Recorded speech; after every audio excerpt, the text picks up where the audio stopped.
Hi, welcome back to another great video. My name is Dr. Herman, and I am here to share with you about a dizziness and balance condition that I started working with recently. This lovely lady found me on the internet, and she has been suffering for years with a terrible imbalance problem, a terrible vertigo. She explains it as a rocking back and left. The room is rocking in her jaw. She's got pain and tingling in her jaw. The brain feels like it's rocking. It's worse when there's barometric pressure changes. She had gone to chiropractors, and she had been to the world's probably number one out of maybe there are two top functional neurologists in the world, and she went to the number one, who I respect as the number one functional neurologist, spent a week in the clinic, spent thousands of dollars in a week, and was left with a very slight change for the better, and in her dizziness or vertigo disorder. Yet in about a month, if I remember correctly, it just came back to where it was before the treatment. They actually told her that she needed a psychiatrist, and that's just foolish. And so now those clinicians are not holding the number one position in my eyes anymore. She has Hashimoto's autoimmune disease, so we know there's inflammation in the brain if there's inflammation on the thyroid. She has had for 10 years irritable bowel syndrome. She has had tooth pain in one or more teeth at a time. She has had heat intolerance. She's been on hormones for years. She's been on hormones for years because of menopause-like symptoms. So she's had to calm down those symptoms with hormones. Well, let's understand something, that without the hormones, the symptoms come right back. So nothing is being fixed. Nothing's being found out and figured out and discovered why the malfunction is taking place. So no, menopause is not just a change, and that's what women have to expect. There are causes. You can have infections in the fallopian tubes, in the cervix, in the endometrium, in the uterus, in the ovary, in the thyroid, in the hypothalamus, and the pituitary, that leads to menopause. She also felt that her irritable bowel syndrome has decreased dramatically, if any symptom ever, once in a while, because she takes certain kinds of digestive enzymes and certain supplements for that. But let's get something straight. She goes off, and she knows if she went off of those pills, the IBS, the irritable bowel, comes back. So we've got to understand, when it comes to a vertigo disorder in a human being, it's not always the Meniere's disease. It's not always the little crystals in the ear that are not in their right place. It's not always a trauma to the head that may have caused the vertigo disorder. There are a number of possibilities, and I'm going to share with you what I found with her.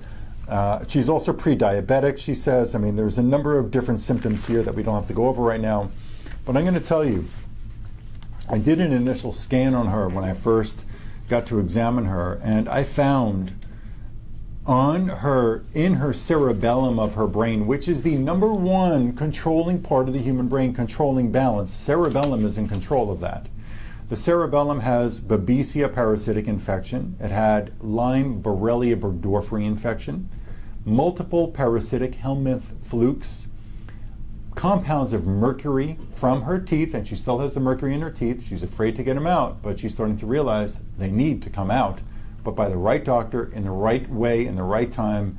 There's certain factors for some people. When they can get the mercury out, they can get worse, so we've got to be very careful about that. I found tuberculosis vaccine in her cerebellum and measles vaccine side effects and residues in the cerebellum. There were other issues here, especially what came up in her in the circle of Willis, which I'm going to talk about in this video, because the circle of Willis is an incredibly important tissue. And what we've got to understand is that the circle of Willis is a circle, it's a blood vessel. Now, you're well aware of the carotid artery that runs in the side of the neck, and what happens if there's a carotid blockage? You can have a stroke. You're aware of that. So they do carotid scans to see how much blockage there is. Well, the carotid arteries, they connect into a circle. So they go up like this, and then we've got this halo type of vascular tissue known as the circle of Willis. So what would happen, let me tell you a little more about the circle of Willis, is that this circle also has extensions of arteries that come off of it like this, like a claw on both sides, and those arteries dig into the brain, because those arteries are the ones that are bringing blood flow to all of your brain tissue, all of it. So what would happen if there is congestion and inflammation within the circle of Willis? What would happen? Would blood flow be normal supply to all the areas of the brain, or do you think that'd be less than normal blood supply to areas of the brain? If we have infection and toxin that is swelling the internal tissue of the circle of Willis, that artery, if and when we've got swelling and there's going to be a narrowed space to the blood vessel for blood flow to get into the brain, do you think you have normal, higher, or lower, possibly, blood flow to the tissues in the brain? I think that there's going to be less. And not only that, but the blood flow that's going through that artery that is bringing a fungus or something that's got caught in that arterial tissue, can that fungus or Lyme infection or metal get into the brain tissue and cause that brain tissue to now be stressed and malfunction? And the answer is yes, it is totally possible. So,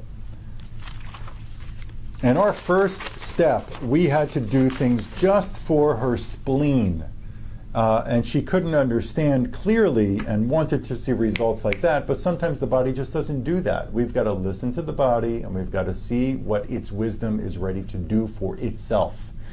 And with this work, I found with her that her spleen had electromagnetic stresses in it. Listen, your spleen is important. Your spleen is a tissue in your body. It's an organ that has a job to do. And its job is removing infections and toxins. Its job is removing damaged red blood cells from the circulation, removing damaged white blood cells from the circulation. Guess what happens when the spleen is infected and sick? Do you think that it can remove the damaged red and white blood cells? And the answer is most likely not. The spleen is super important in helping you fight cancer because it removes the damaged abnormal, when it can recognize them, damaged abnormal red and white blood cells. So if it finds an abnormal cell, cancer, what you call cancer, it's going to remove that. But when it's sick and infected with tap order chemicals, hookworm I found in her, Lyme Borrelia infection, Borrelia burgdorferi bacteria, platyhelminthic worms, and ionic radiation. People have heard about the Fukushima reactor that exploded in Japan. Well, that stuff has come across and it's been recorded in different parts of the water and the crop in different parts of the world, even here in the United States. And we found ionic radiation along with those infections in the spleen. So in her first step, we had to clean out the spleen. And that was important because in order for her body to start dumping something out of another tissue and recognize when a cell is damaged so that it can get the bad cells out of the body, we got to make sure that the spleen is clean. So what would happen if we left the spleen alone and we went for another tissue where there's infection and toxin and went to clean out that system? Where do the infections go when they're dying off? Are they just going to all go through the intestines or through the urinary tract? Maybe they've got to go through the spleen before they can get somewhere else. You got it. If you go to flush a toilet and the pipes are clogged, you flush and it comes back in to the bathroom. We've all been there before. So her spleen was first. Now, what I found with her was that in her second visit is that the circle of Willis was ready to be tested. Now, I'm going to go backwards a minute. Is that I found with her bone marrow was infected and toxic, the acoustic nerve in the ear was infected, the oculomotor nerve that controls eye movement function, part of the eye movement function, it was infected. I found part of the stomach infected, the peripheral nerve tissue infected. I found her intestines infected. I found all these, but the body was ready for what it's ready for when it's ready for what it's ready for. If I go out on a first date with a girl and I want to do something else with her and she says, no, I'm not ready for that yet, if I don't listen, I get rejected. So when we are looking at treating your body, we've got to find out what it wants, when it wants what it wants, in what order it wants what it wants. If we don't do that, we can experience no change, we can experience rejection. And that is not my game. I want to know how to do it for someone. So there's a unique set of skills that I've been able to acquire over years of diligent research and a ton of sacrifice to figure this out.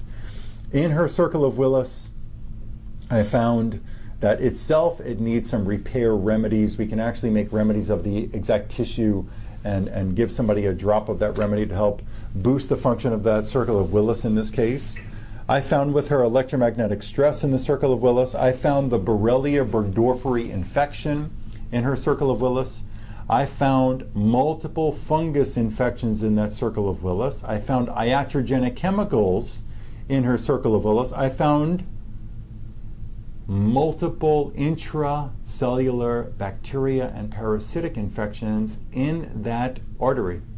So what happens to the artery when it is being bitten? It's like getting a mosquito bite on your arm. Do you get a little swelling where the mosquito bite is? Yes, you do. Now imagine you had 50,000 mosquitoes only on the bicep, all biting your bicep. First, it's going to hurt. Second, your arm's going to become pretty inflamed from all those mosquito bites. Simple, easy for you to imagine, right? Well, just imagine those mosquitoes are inside the artery and they're biting and they're inflaming the artery, and you've got to have a clear pathway for the blood to get up to the brain, and with no inflammation in the bloodstream. You starting to understand? You're starting to grasp this? She's also got antibiotic residues in that circle of Willis. Certain things are going to be done in a certain order for her. She also is ready for some specific powerful boosting remedies, and for the frontal lobe and the cerebellum, her myelin, and the peripheral nerve function. And everything had to be put in a certain order, everything at a certain time for this person, and I expect those tissues to actually start to respond well.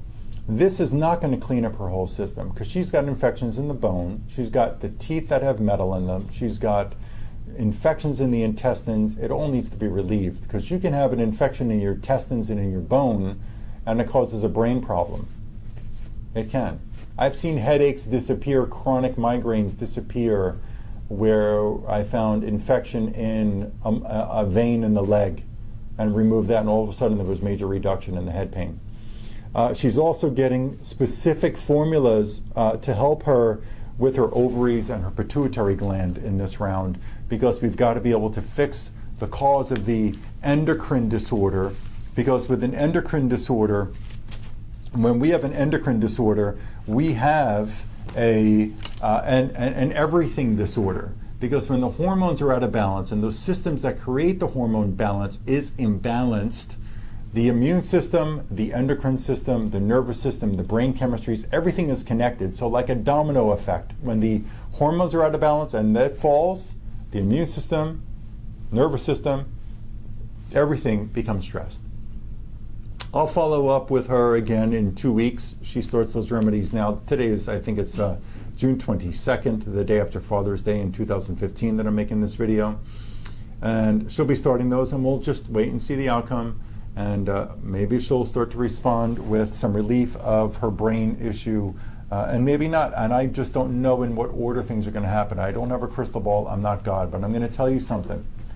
If you've got 150 opponents that are stressing the way the brain is functioning, and it's in all different areas of the body, and you remove one of those opponents that's stressing your brain, you still got 149 opponents you got to get handled.